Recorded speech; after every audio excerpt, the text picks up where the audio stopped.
Good afternoon, ladies and gentlemen. Welcome to the Gem Talk meeting. This project, the project of Gem Talks, started years ago with an Italian exhibition group many years ago.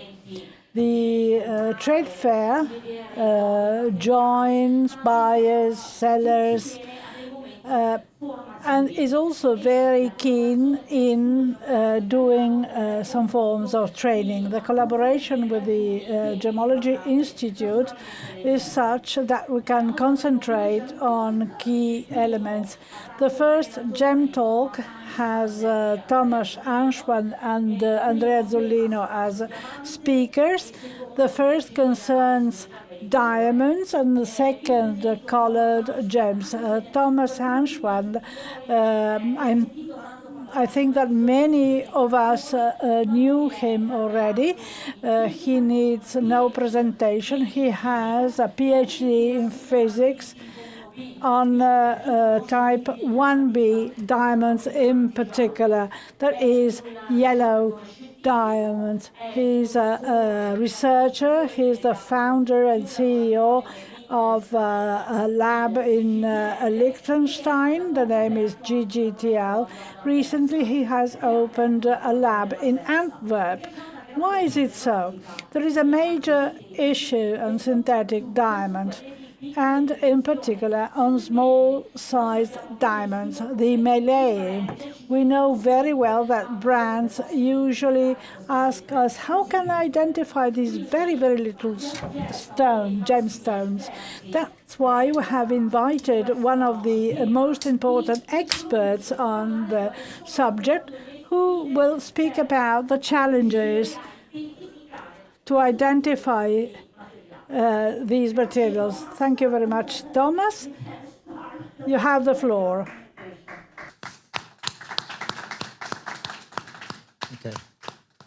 I guess I'm going to stand for this. It's easier to point with the laser at the screen. So I'll be talking to you today about the problematics of melee diamond testing. The presentation is on a totally wrong slide. This is not the first slide. This is slide 11.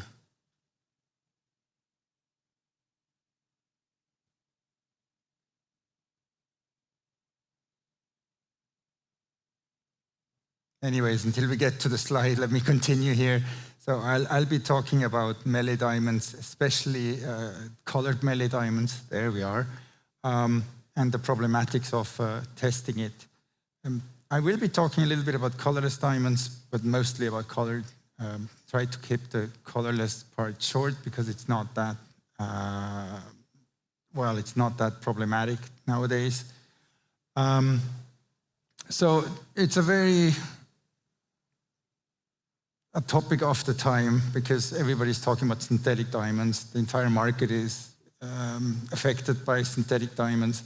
And for melee diamonds, it's just about the same thing. So let's start. Imagine you get this. So you get a bunch of thousands of tiny colored diamonds, as small as 0.5 millimeters, and somebody is asking you this. So they want to know, is it natural? Is it synthetic diamond? Is there non-diamond in it? Is any of this material treated, or is it all naturally colored? Then they also want to know, is it HPHD synthetics? Is it CVD synthetics? Are those synthetics treated, or are those synthetics untreated? So this is what you're supposed to let them know. And on top of that, you should be able to distinguish between irradiated, HPHD treated, and multi-stage treated diamonds. So all these information, you're supposed to get them out for, obviously, the lowest tariff possible. So you can't ask 150 euros per stone, but you need to do this for 50 cents a stone. So that's the task. Now, how do you do that? Well, before all that, why must we care about that? Why does it matter? Why don't we just, melee is melee, who cares? Well, first of all, synthetic diamond has virtually no intrinsic value. So nowadays, there is no real resale value to it, while high quality colored melee is really expensive. I mean, we talk about thousands of euros per carat for yellows, for good yellows. Treated colored diamonds, same issue. They're significantly cheaper than naturally colored diamonds. So here, the main point to be made is that we need to protect this luxury market. It's a luxury market, not some crap where you throw everything in, but you need to keep it protected. So this requires us to identify and guarantee that everything that you sell is actually what you claim you're selling. So if you're selling natural diamonds, you want to be natural diamonds in there and not synthetics and natural diamonds mixed. And this is valuable for all sizes. Especially important for, you know, what can happen if, let's say, let's say a Bulgari piece out there, a very important one, goes to auction, gets sold, and the new owner will be really kind of picky and decides to really figure out if every single diamond in there is okay, and they find one synthetic. You know where that's going to go. That's going to go straight to the press, and we're all in trouble. So it's really important that everything that you put in jewelry is actually what you declare it as, to the biggest degree of accuracy possible. So how do we do it? Unfortunately, I can tell to all of you, there is no easy solution. You need testing equipment for it. And I'm going to talk about that a little bit. There's some easy approaches. You know, there's certain synthetic diamonds that are still magnetic, so you take just a strong magnet and they'll be attached to it. But that's just the exception. On a daily basis, what you get in synthetics and obviously in treated, you can't just identify it as a jeweler or as a gemmologist, but you need like really specific equipments for it. So let me explain those equipments a little bit. I will not talk much about colorless diamonds here, because for colorless diamonds, plenty of companies have developed what I call knowledge-free testing machines. They're like automatic machines that do the screening themselves. These are the kind of machines. This is the one from the DTC down here, IDGR. Why is this laser not showing? Oh, on the screen it doesn't show. On the left side you see the machine by IDGR, and the right side by HRD. All these machines can do limited things. They can do round brilliance, almost all dimensions. They're usually limited down to the small side, so everything that's much smaller than 1 millimeter becomes problematic. Fancy shapes usually don't work, but they do automatic work. They will all give you a certain amount of refer diamonds, so you will always have a certain rejection rate that will be just out there as we don't know if it's natural or synthetic or imitation or whatever. So that's what these machines do. They don't require any knowledge from you. You pour the diamonds in, you get a couple of bags attached to the machines, and they'll tell you what you have. So that a bunch of the material that is for sure natural and everything that is inconclusive. Very important to notice for these machines is that they're working only for colorless diamonds and only in the higher grades. So usually from D to J, and that's it. So as soon as you get into more yellowish goods and into colored diamonds, none of these machines work. There has been quite some confusion in the market. I heard traders saying, oh, we can't have synthetics in our yellows. We checked them with our CVD testers. So that's what they did. They poured yellow diamonds in a machine like that. The machine said everything was okay, which it was not, obviously. So that happens. Then what we do, we work more on a really laboratory side with specifically adapted materials. So we have adapted our own materials to work specifically for melee. Talk a little bit about spectroscopy here, but these are not like the most important instruments for our procedures. You have absorption spectroscopy. So basically machines that look how light is transmitted and absorbed by a material. They range from the UV all the way to the infrared. We have on the left side is a UV visible spectrometer, covers the visible and the UV and the near infrared range, and the right side infrared. So infrared, you have the nice situation that there is multi-sampling accessories where you can put 100 or more than 100 samples at the same time, and the machine does the job for you. So like that, you can work at least somewhat efficiently, but that's for diamond testing for us, that's really exceptional that we use these instruments. Usually we work with other techniques. but I just talk about them because they still have some importance for more complex materials. Fluorescence. Fluorescence is like that topic for melee screening. Here, this is fluorescence spectroscopy on a really high level. So here we're working with extremely high resolution spectrometers, and we excite the fluorescence with lasers. So we use different lasers to make the stone fluoresce. And then the spectrometer does nothing else but measure the fluorescence. It measures where does your stone fluoresce. And this type of response tells you a lot about your diamond. So it tells you what defects your diamond has. Is it natural? Is it synthetic? Is it treated? It helps you distinguishing these kind of properties of diamonds. Now, for melee testing specifically, we rely very heavily on fluorescence imaging and fluorescence spectroscopy, but we don't do it usually with the complex high-resolution system, but with these instruments here. So we excite, these are two instruments. They're actually my own designs from start. So first, on the left side, we have a GGTL DFI, and on the right side, we have a detect system. Both of them have a similar working principle. So the idea of these instruments from the beginning was, you see when you look at your typical diamond report, you have fluorescence on it. It always says like fluorescence faint, fluorescence none. And then when you read general publications on fluorescence, there's like a consensus that says something like 80 to 90% of your diamonds don't show any fluorescence. Now, my idea was I want to have a fluorescence source that will turn all that around into 99% of your diamonds will fluoresce. So this was the idea here. So instead of having a regular UV source that causes only limited fluorescence, what I did, I increased the power of the source.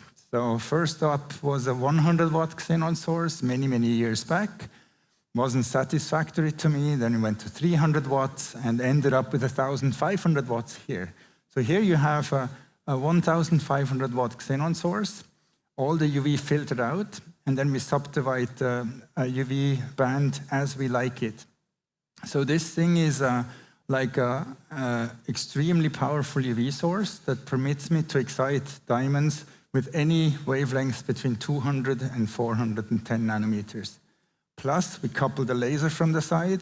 On the left instrument, actually two lasers to excite the fluorescence either with a 405 laser or a 532 nanometer laser.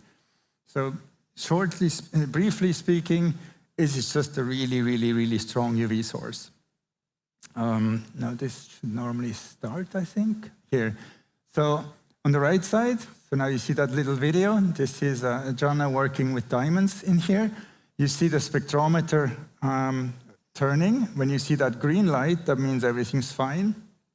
And when you see a red light, that means it's not okay. So we actually programmed this system in a way that it kind of semi-automatically alerts you when a stone is not okay. So this is when you work in spectroscopy and not just in imaging. So she sees the stones under fluorescence, and at the same time, the spectrometer attached to it will measure the spectra of the stones, like that, giving you conclusive evidence whether a stone is okay or not. This is one way of working. This is specifically when you work with few stones or when people with little experience work with the system. With the big system, you rarely work with spectroscopy, but this is one way of doing it. So here you see the stone under a laser excitation. So here it's on the 405 nanometer laser.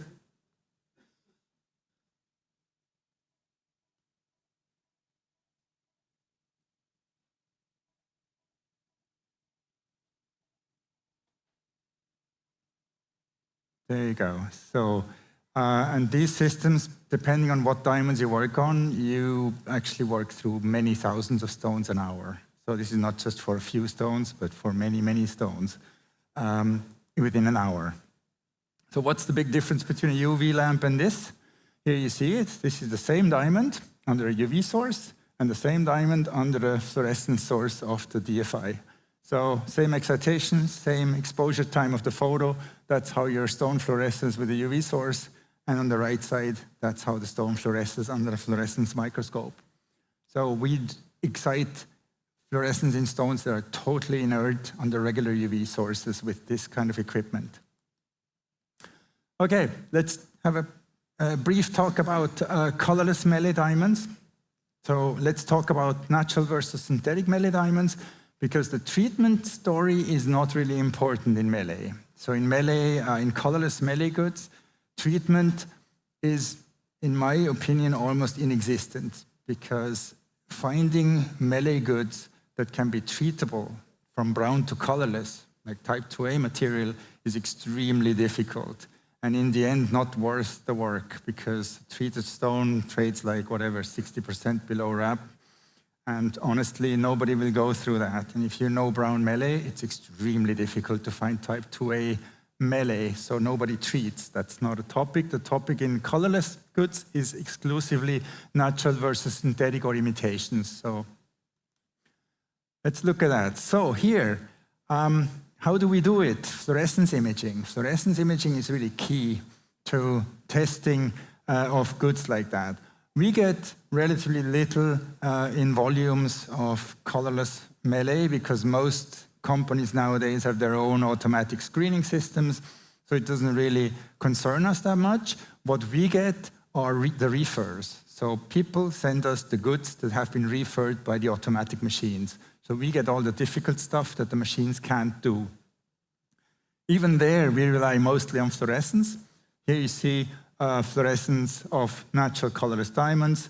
They're quite variable, so you can have pretty much any kind of fluorescence response.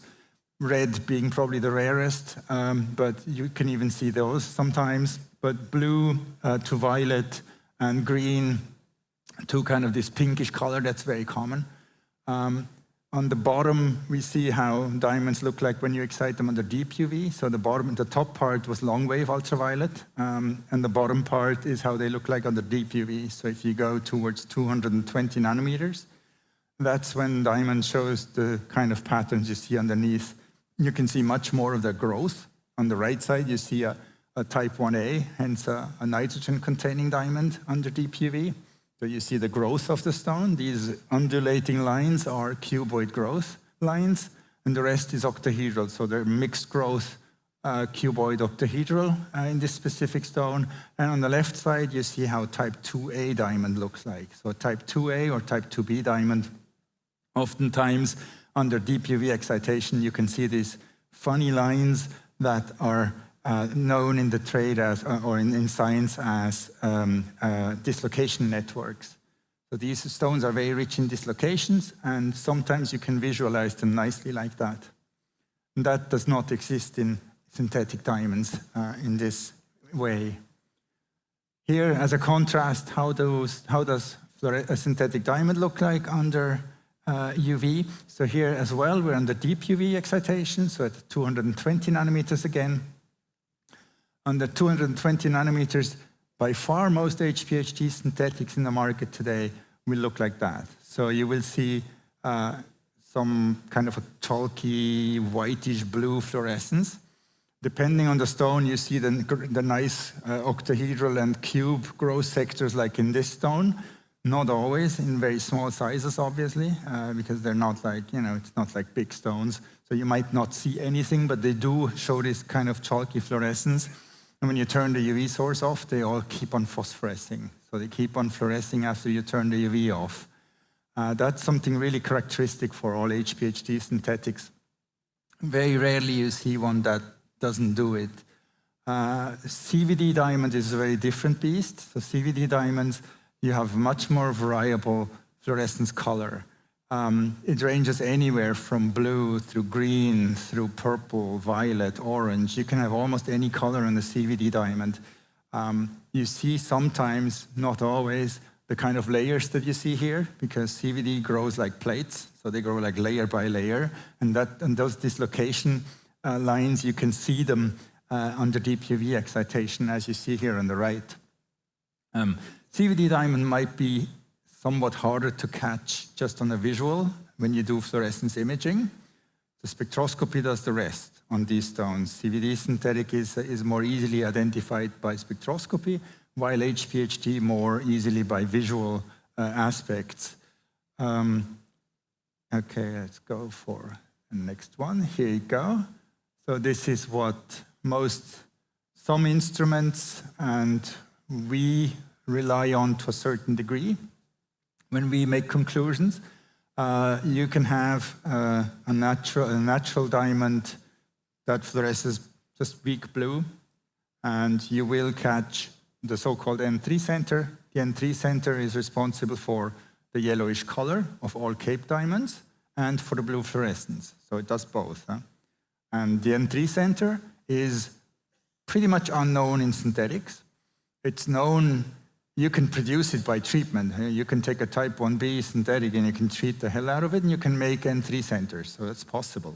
And they have done it. They have even published one recently that has certainly been manipulated like that.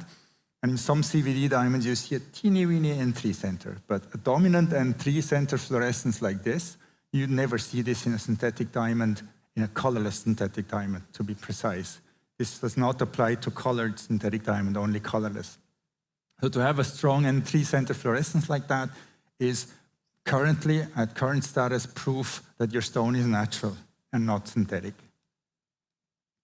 Synthetics, that's like a HPHT synthetic. The vast majority of synthetics, you take photoluminescence spectroscopy, there is nothing. There is just nothing. It's a flat line, you have your Raman peak, and there's nothing. Sometimes you do see features related to the growth medium that they're grown in. So they're often grown in a nickel iron medium or in a cobalt iron medium. And depending if you have nickel or cobalt, you will get nickel peaks or cobalt peaks in the photoluminescence spectroscopy. So those things you can catch. But as I said before, this is something we barely ever do. This is just to show it's possible. But usually the fluorescence imaging and the quick spectroscopy testing is more than sufficient for melee testing, if you have the right experience for it. Here is a comparison: CVD diamonds. And CVD diamonds, when they're untreated, they look like the stone on the left. When they are treated post-growth, because many CVD diamonds grow brownish, and they grow them directly in the CVD reactor, so they need to HPHT process them after growth. And their properties change quite a bit. So on the left stone shows this orangey-red fluorescence from the NV center. NV center is at 575 nanometers, so it's nicely in the orange-red. And after HPHT treatment, that's the stones on the right, your fluorescence changes to this blue to bluish-green color. Generally, it can give you also a different color, but that's the most typical reaction of those stones. And the spectrum changes very dramatically in this random 450 nanometer band, which is really easily distinguished from what we see in natural diamonds. So spectroscopy identifies CVD diamonds at any time. Now let me just show you, to end the colorless diamond section, what happens, what we commonly do. We test pre-screened stones. So these stones have been often tested once already in India, where they were cut. And then next time they're tested either in Antwerp or at some other laboratory. Most labs just do the automatic screening and don't do any further testing for melee. So here we have a parcel, 150 diamonds. They were identified by a lab, an Antwerp lab, as likely synthetic by screening. So they've gone through automatic screening instruments. We tested them, and you can see the result. 133 out of the 150 were natural. A couple of HPHT synthetics, a synthetic sapphire, and 3 CVD synthetics. So the vast majority of these stones are natural. But the problem is just that the automatic machines, they have their limitations. There are stones that just you just can't do it automatically. It doesn't work. So this is mostly what we do, testing pre-screened stones. Now, the more intriguing topic is colored diamond.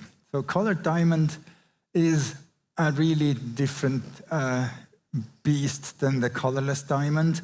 We have the problem that they look like naturals, their spectroscopy looks like naturals, their fluorescence may appear like naturals, and we have treatment as well. So the color treatment is also a topic. It's not just if you have a natural diamond or synthetic or an imitation, but the question is also, is the color natural?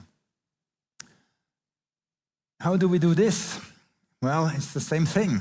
We do a lot of fluorescence plus more. And here, the most important part here is know your topic. So at our lab, I currently am the only one who does yellows. I refuse to teach it to anybody, and I refuse to give the knowledge away, because first of all, you need a lot of knowledge about it. You need a lot of experience on it. And second of all, specifically in yellows, and I'll talk about that in a minute, you can't even teach it, because if you say, okay, your stone fluoresces green, it's natural, and your stone fluoresces green, it's synthetic. And then you have to try to explain why. And it's like, well, this one looks a little different than this one, but you can't really see it. You just need to feel it. It's very odd.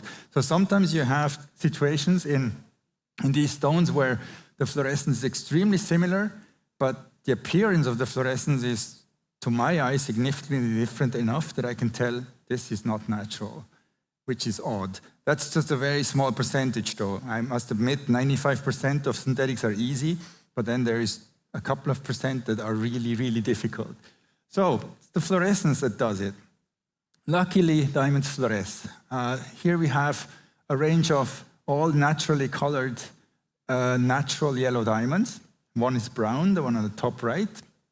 You see the kind of features. You see often irregular. Sometimes you have this is like the typical cuboid growth. In the middle you have an octahedral growth diamond.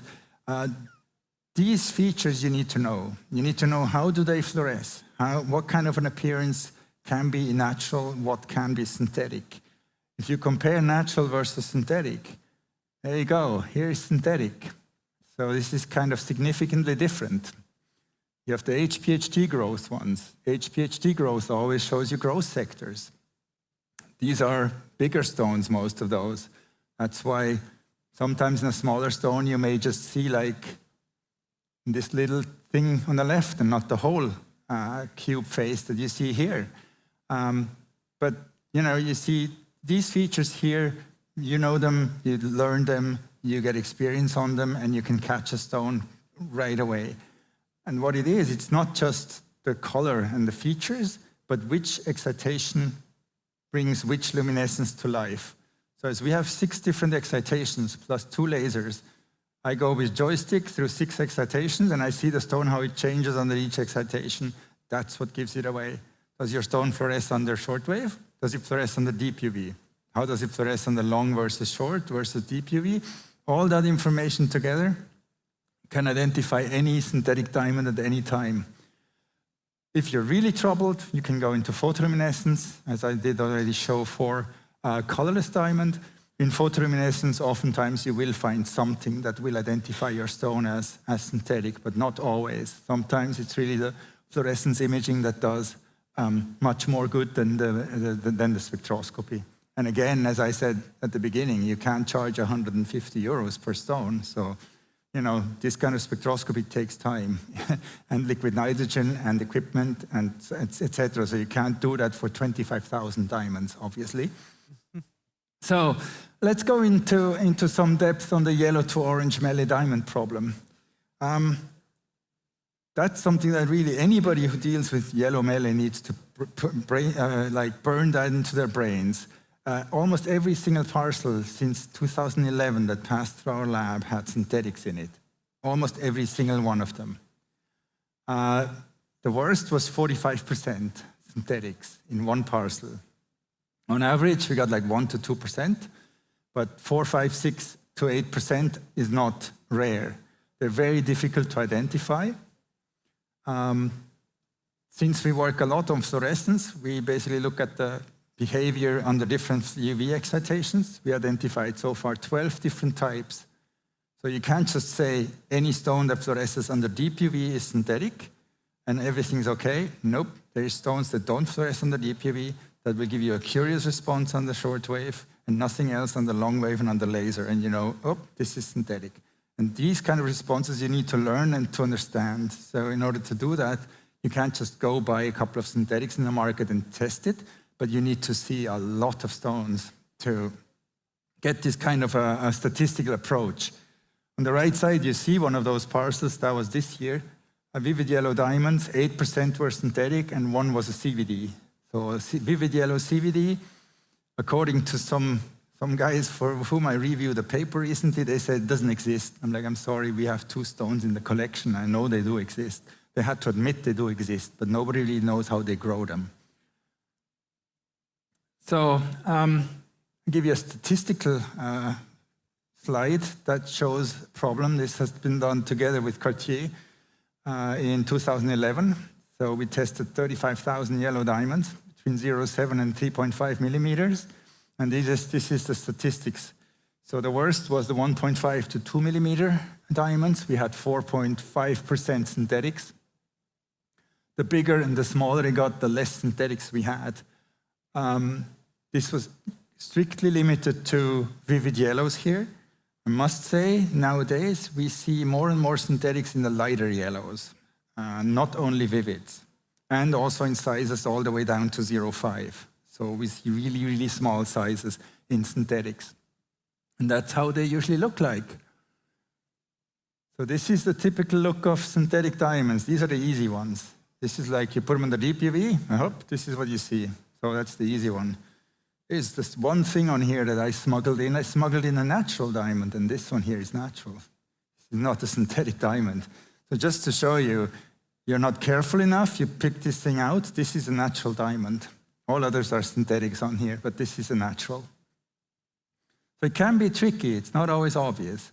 But generally, this fluorescence here pops up on the shortwave UV, while the other ones pop up at deep UV, which is kind of the difference between the two. We talk about the other colors, pink to brown. Believe it or not, the second most common synthetics in the market nowadays are browns. In brown melee parcels, especially in the lighter browns, not in the dark browns, because they don't grow them dark brown, you find plenty of CVD synthetics. Since the synthetic market in general, specifically the CVD market, because CVD is like dominating everything at the moment. HPHD growers can't survive anymore because the CVD has gone so cheap. CVD growers grow a lot. They grow a lot and they grow very fast. Fast growth in CVD growth results in a brownish color. You need to HPHD process such goods to make them colorless after growth. Now, that costs money. If your goods are currently in the market at $100 a carat or less, or just about that cutting price, how can you afford to HPHD treat them? So it's much easier to just throw them in the market in brownish color. And that's what we're seeing more and more.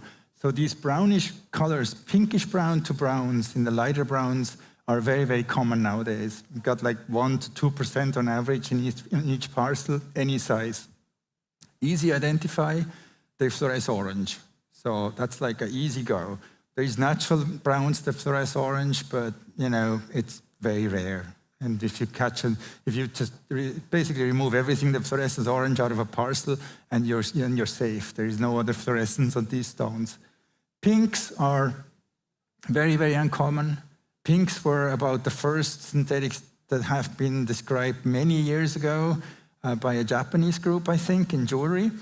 But they're actually in the market, they're really uncommon, pink synthetics. They're treated, they're not naturally, they're not as grown, so they're treated. So they fluoresce strong orange and they're very easy to identify. And we barely ever see one.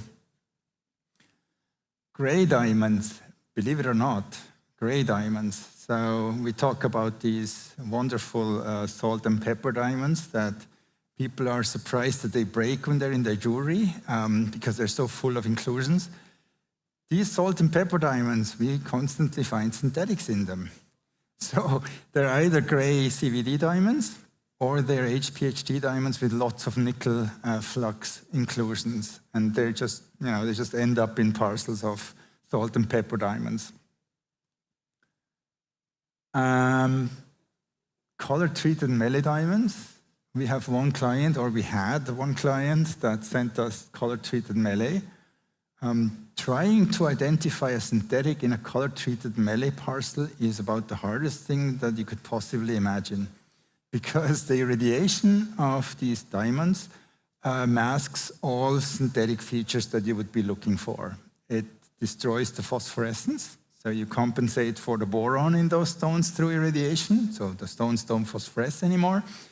And everything that you would look for in fluorescence is gone, and in spectroscopy as well, everything's masked by it. So this is the worst. For these, you have to do infrared spectroscopy on every single one of them in order to say something about the stone. Okay, now, last topic of the day, color-treated melee. Color-treated melee diamonds.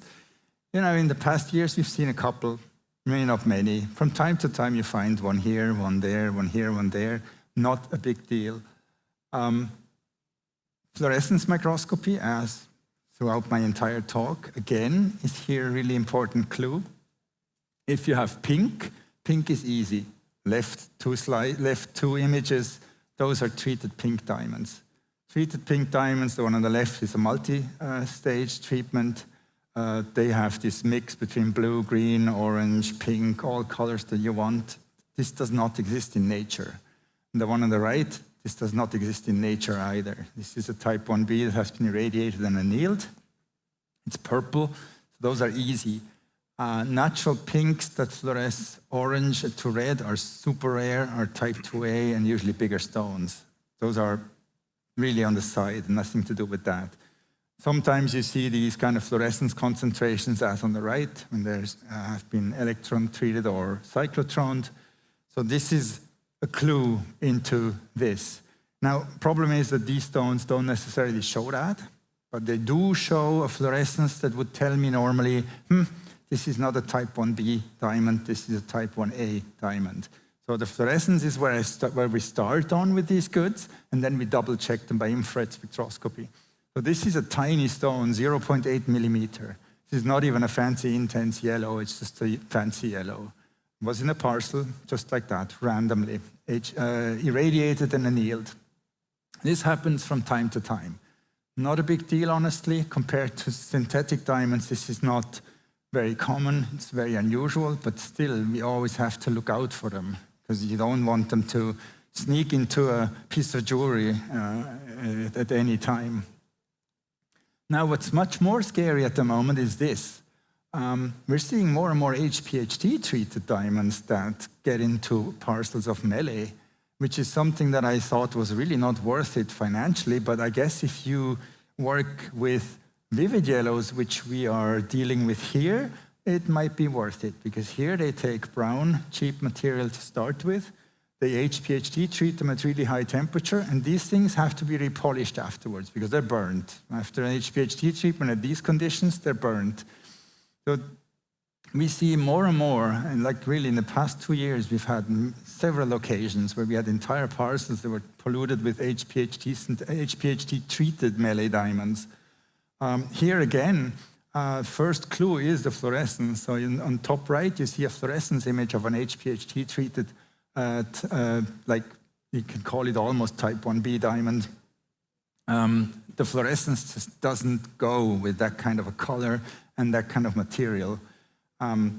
Identified conclusively in the end, here you have to go further. So you have to go to infrared spectroscopy and sometimes UV visible spectroscopy. So this is something to keep an eye out for. We've seen them as smaller than 2 millimeters even now. So somebody seems to be doing that. Also in the greenish yellow range, which is this kind of material. So these green emitters are very difficult to identify. So in melee color testing, that's about the worst you can get. I mean, I'm not talking about greens. Greens is, don't even talk about it, that's not possible.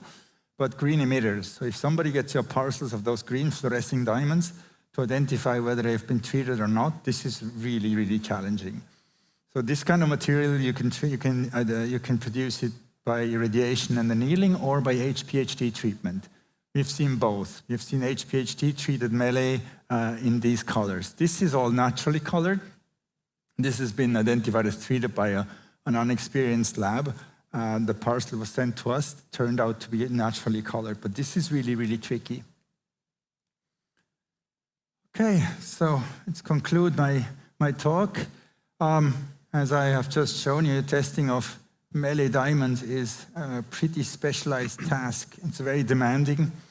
It needs really the right equipment and the right experience. And experience is probably the most important part as soon as you get into colored diamonds.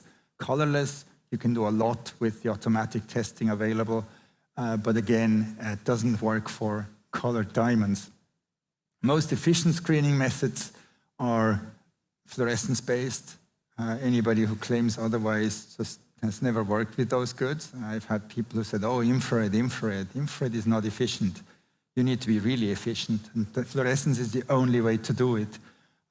You combine that the way we combine it, that's about as efficient as it gets, in my opinion. The treated color diamond is a topic that seems to become more important nowadays, but still diminished is a tiny percentage compared to what we find in synthetics. But still, you need to always keep this in mind. As I said before, it's a very highly unlikely scenario that somebody would HPHT treat tiny browns to make colorless goods out of them, because it's just financially not worth doing it. So yeah, and our lab, we just developed all these services to perfection, so these are really our specialities. With these dislocation images, I finish my presentation. Thank you for your attention. Grazie Thomas. Grazie Thomas, e come avete visto ormai. Thank you, Thomas. As you've seen, all the equipment is extremely advanced. All the spectroscopy tests are necessary to identify these materials. And then you've seen that with small gemstones, this is very relevant, especially for those smaller than half a millimeter. And not only do you need machinery and equipment, but you also need the know-how. You have to know what the problem is. So there are no easy devices. So we have to entrust these tests with good laboratories, such as the one where Thomas works. Thank you, Thomas. Then if you have specific questions for Thomas, you'll have time to address your questions. I'd like to introduce the second speaker. He's also expert, an expert user of spectroscopy. He got his degree in science and technology in gold. He cooperates with us for all the advanced tests, and he shall talk about a number of issues in the field of gemmology. He'll talk about the shadow cones in analytical gemmology. Thank you very much, Andrea. Thank you very much, Loredana, for your very generous words. Good afternoon, you all. Thank you very much for listening. I'm going to be a bit more relaxed. We're going to have a soft talk because the technical paper has already been presented by Thomas. You've heard one of the top experts worldwide when it comes to diamonds. What I'm going to do myself, I'm going to speculate and share with you a number of important aspects connected with analysis of gemstones. I don't wish to be controversial. I would rather, I would just like to contribute my own small part of knowledge. When it comes to tests, I think that certain decisions are to be made.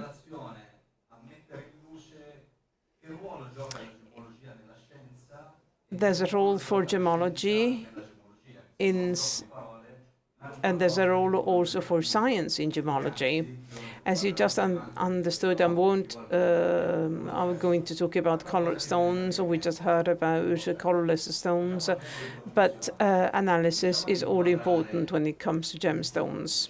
Now, let's talk about the type of gemmology I'm referring to, because when you talk about gemmology, it's such a large field. You know, there's some very light-hearted gemmology and a very theoretical gemmology.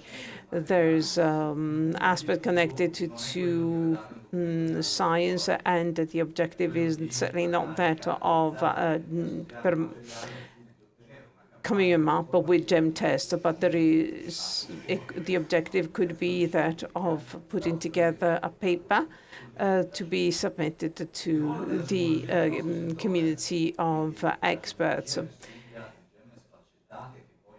But as analysts, we look at gemstones with facets to be set in a jewel, and in that case, the approach is completely different. The objective, indeed, is that of drafting a lab test with a number of parameters, enabling us to identify the type of material, the mineral and specificity, and testifying to potential treatments that the stone has undergone, the type of color, expressing color also on the geographic origin of the gemstones, so that a file is completed to make sure that adequate value is given to that gemstone, and that the document basically is something like a certificate for the gemstone being analyzed. Okay, this is one thing, but now let me stress a couple of aspects that are worth our time. Gemmology, as we conceive it, that is not the scientific paper, not the one of research, but the gem tests science is not actually defined as such. Exact science is something different.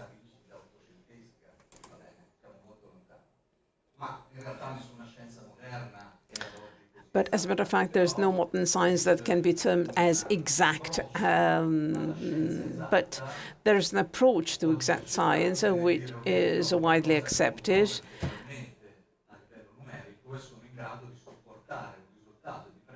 Enabling us to basically come up with an analysis of a gemstone.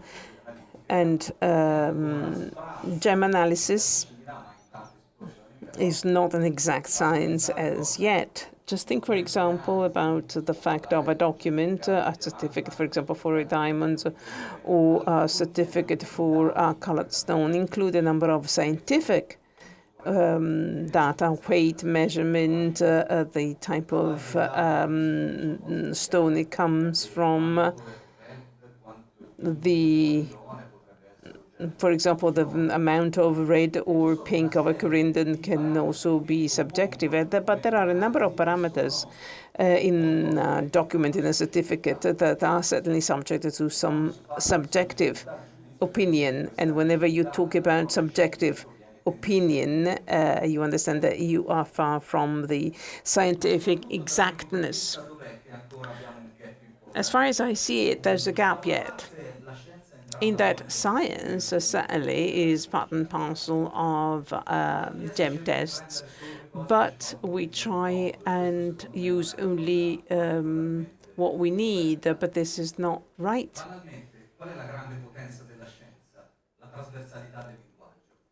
Science uses a uniform language, definitions. The fact of relying on clear description enables you to have clear definitions, because based on the scientific approach, you know that you're going to use the same measurements, the same definitions. So, for example, I could talk with somebody from Hong Kong here in the Vicenza, communicating about the scientific features of gemstones. No problem. This happens to a certain extent in our system. You know, there's also some kind of a subjective opinion when we talk about gemstones.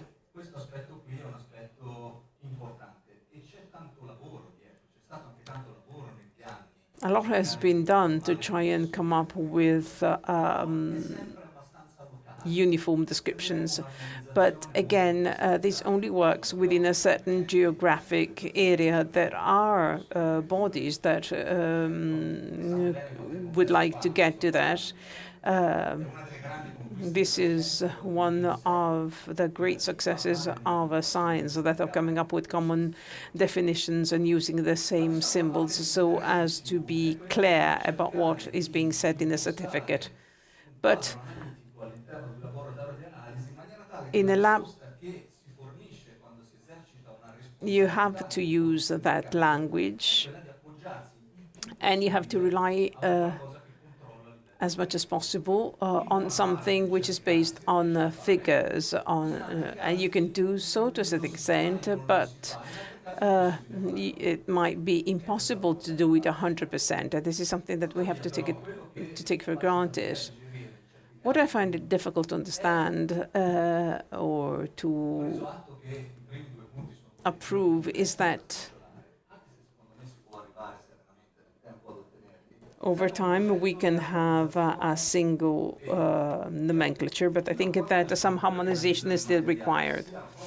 Institutions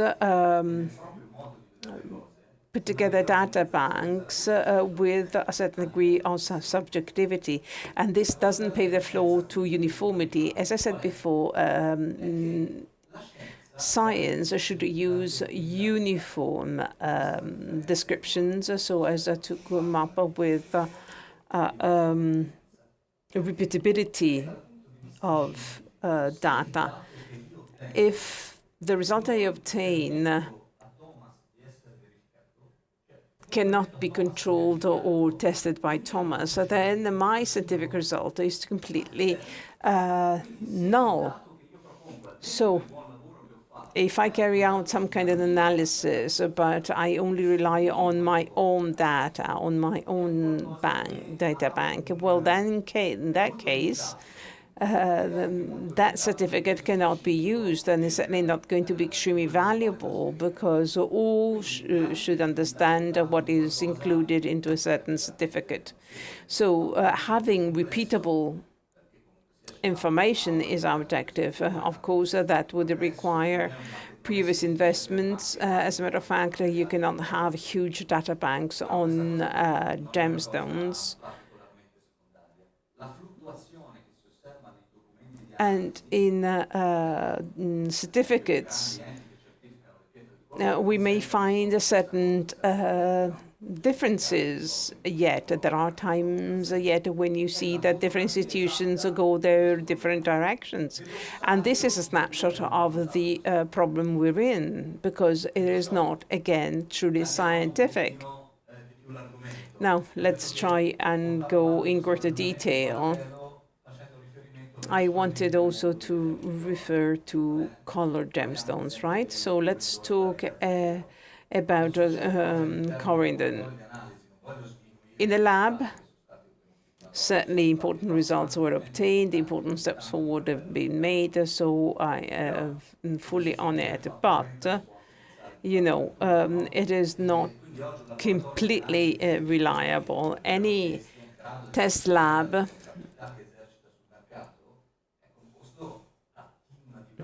includes teams of experts with different know-how and different roles, that also the one supplementing the other. Of course, you don't have the same test that you can have on a goldsmith or on a jeweler bench. So you have to have a whole set of equipment. When it comes to colored stones, an important lab performing an important role certainly uses quantitative and qualitative test analysis, performing destructive or non-destructive tests to highlight again what elements are to be found in a certain gem. One is LAICPMS, laser ablation inductively coupled plasma mass spectrometry. This is a very sensitive test. very expensive testing methodology as well, not an easy to use equipment. It should be used within a white chamber, so this is not a piece of equipment that you can put anywhere. You have to have a specific area where you have a controlled pressure, where you should walk in as if you were in a reactor, because you don't have to pollute the white chamber this piece of equipment is placed. There's a laser machine, as you see on the right-hand side, a column with that orange basis, which is the sample holder. This laser is quite specific. It is a pulsed light laser, which is used to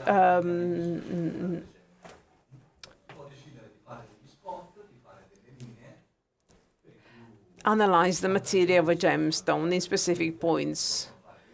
So basically, you can do what you like with it. So I take my sample, I put it in the equipment, I use the laser beam, and the laser beam,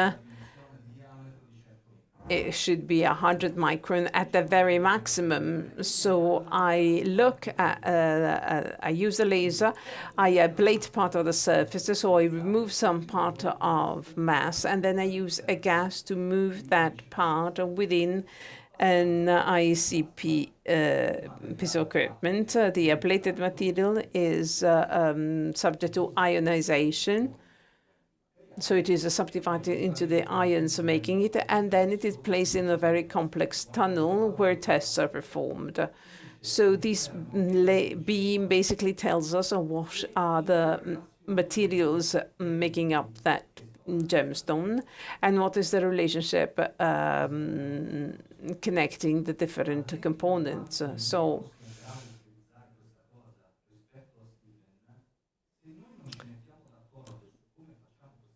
I think that we should perform measurements agreed upon. Otherwise, we'll never, because this is something in the hands of our scientific experts, but we should use the same approach. Otherwise, we'll never end up with the same and repeatable data.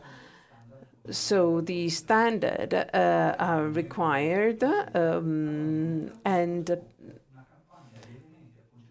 you have common understanding on the specific element. So you have amorphous silica pills that include a certain amount of elements, and such measurements are performed in the world of gemmology, but not necessarily common standards are used so as to have a repeatable figure at the end of the process. Indeed, internal standards sometimes are used in the corindon that may be used if I look at certain corindon with specific concentration, but if I want to copy the same standard, I do not know how to do it. Hence, the result is much weaker because it cannot be repeated, and I could go on along these lines. Do we all perform 100 micron or 50 micron spots? Do we perform lines or raster? So we have to decide on how to proceed. So an accurate measurement has to be performed, but then we should be able to convey that figure because I use the same data. So you have to have, for example, a specific gas being used. We have to agree on using white chamber. So I think that we should quite specific on the variables, but this is not the case as of today. It is only that if within specific institutions that the same rules apply, but we should have the same rules applying across institutions.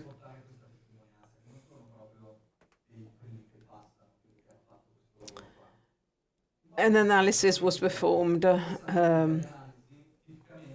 with this technique, and this technique is one of the most important techniques to understand where a certain material comes from. So this is not the only analysis which is performed. This is the one which is used to understand where the sample comes from. This is a study performed by a very qualified scientific expert. This paper includes some 10 years of sample collection worldwide with the sampling of the using of this equipment. And the analysis has been carried out with a lot of intellectual honesty. What you see on the right-hand side is one of the results. When it comes to sapphires, for example, it may be interested at the ratio between gallium, vanadium, magnesium, iron.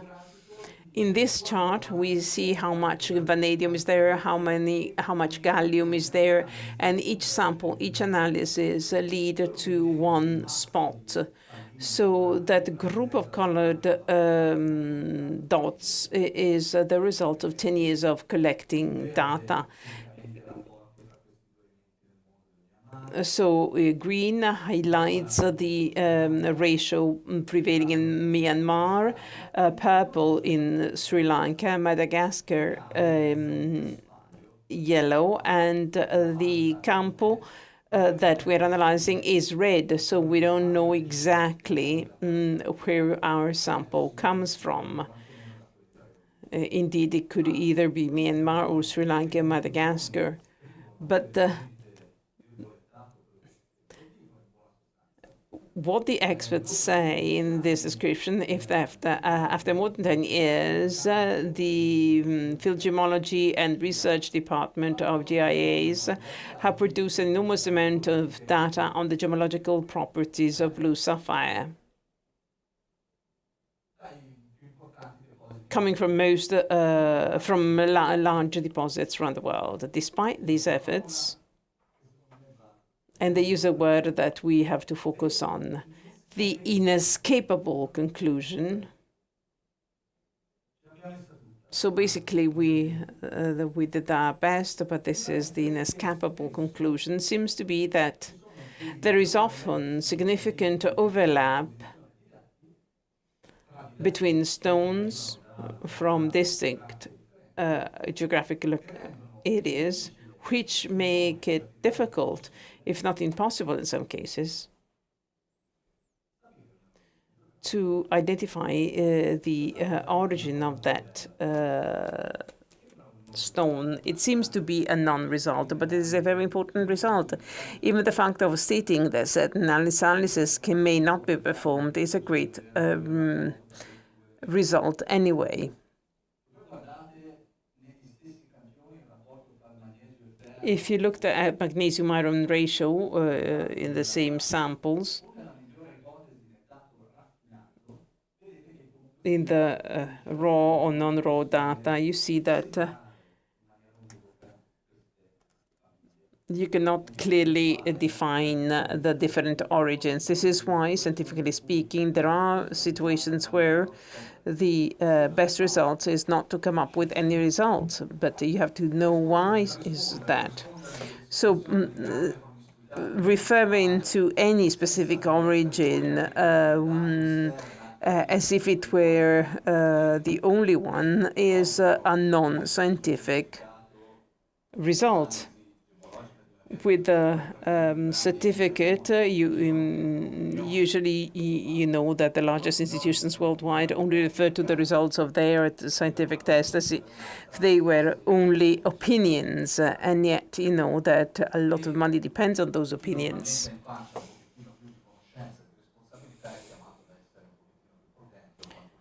Usually caution is in order when it comes to drafting these certificates.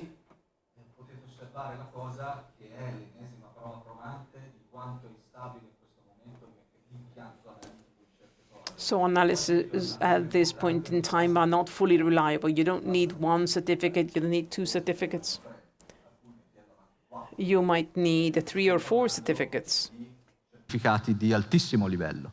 La mia non è una polemica nei confronti delle singole strutture.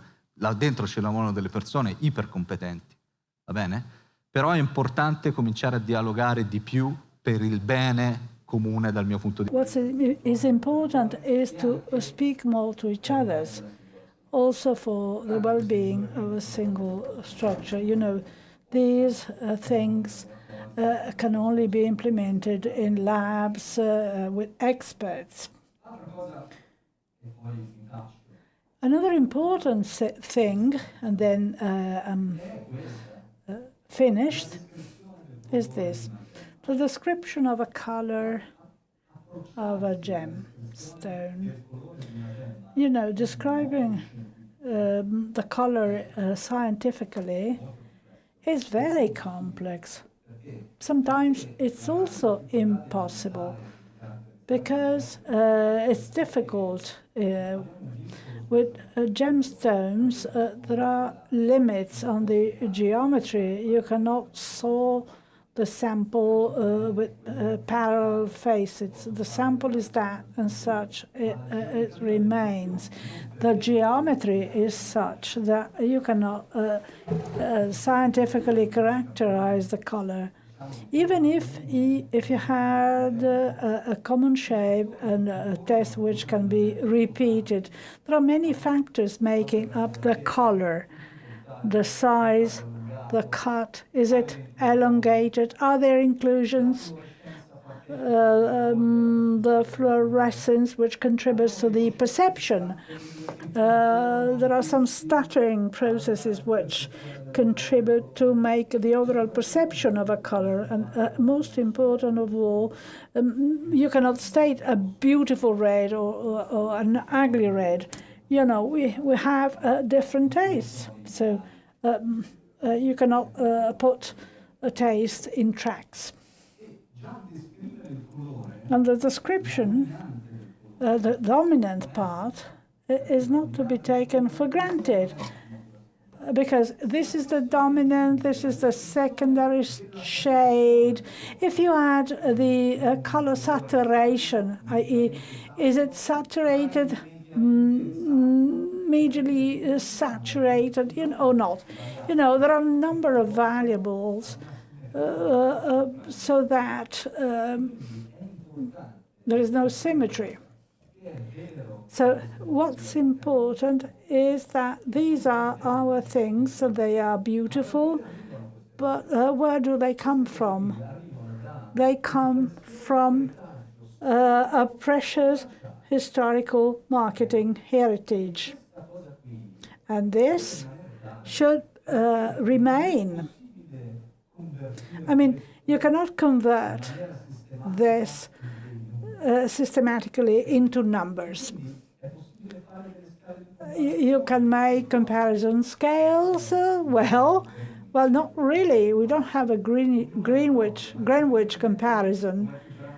The sample might be larger, bigger, with more inclusions or less. So there is not very much science. Still, it has a value in the report, and this is a huge value. You should be aware of that, and I think we should make things simpler, because you can better control simple things.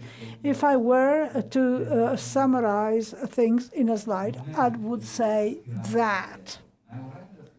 I mean, you have to be aware that making a step backward is valuable. Less is more. That has a value. So, the markets will do their own assessment. You can praise or destroy a material. Maybe that material does not deserve to be praised or destroyed. I mean, you simply give that element in the hands of people who can do the marketing elaboration. So sometimes, indeed, less is more. Thank you very much for your attention and enjoy the day. Thank you very much, Andrea. We are always afraid of discussing, but as a matter of fact, these are real issues for gemmologists, for the lab people, for the sales people. We are analysts and gemmologists. You are the salespeople and the jurors. It's up to you to propose things to the customers. You're not there to sell a certificate. You are selling a stone, a jewel, not what's written on the report. The report is there, the certificate is there to guarantee that what you sell is true. Thank you very much. I mean, if you want to stay, we have another gem talk, which is less technical, with some storytelling about opaque and colored stones. So we'll speak about colors, but not their hues. Will be very simple: green, gray, red, and so on. If you have questions, please ask the speakers. Thank you.